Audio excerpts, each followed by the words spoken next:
Well, here I am. I'm here in Boston, aren't I? And I remember playing here in 1969, and it was the first time that we played 3 hours.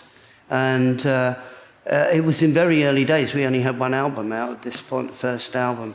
And the audience just wouldn't let us go. They just wanted more and more and more. And in the end, we just exhausted everything that any of us knew individually, collectively, or what.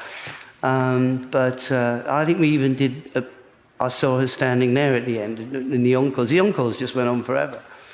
But it was a wonderful, it was a wonderful time. That was a good time.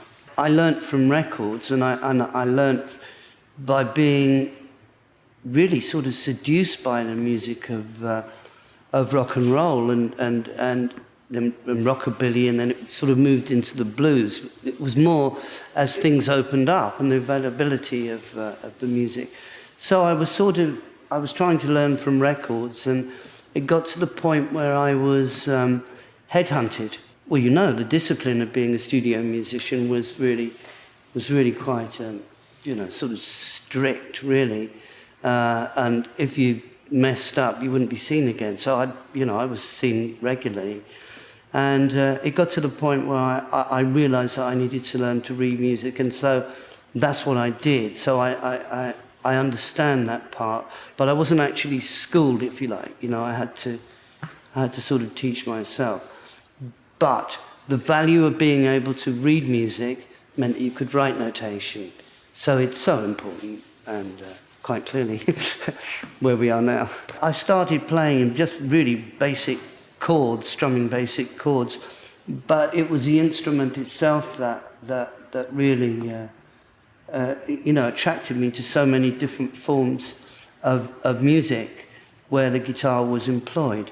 So that sort of went across sort of country blues to flamenco to rockabilly guitar to right through all these various genres.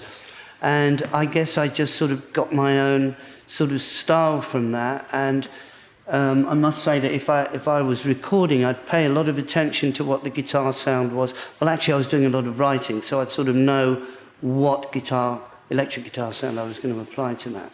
What I noted when I heard the guitar, the acoustic guitar to the electric, was the whole tonality of it, the attack, that could be employed, and the subtlety that could be employed on the acoustic. And then when you sort of, you've got to understand, I was listening to all manner of things.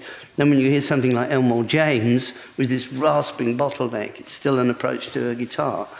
And so all of those things, Muddy Waters or Hubert Sumlin, whatever, I could go on and on and on, couldn't I, name dropping. But all these characters who had their own character playing, individual styles and character playing, whether it be on the acoustic guitar or the electric guitar. I mean, that's something that I could feel it. I could feel these people talking through their music, as people do. We do, don't we? But their tonality, their sound, was individual to each, and that intrigued me. Well, I'm really excited to hear what they're going to do. But from my position here, it's a wonderful thing that's been said here.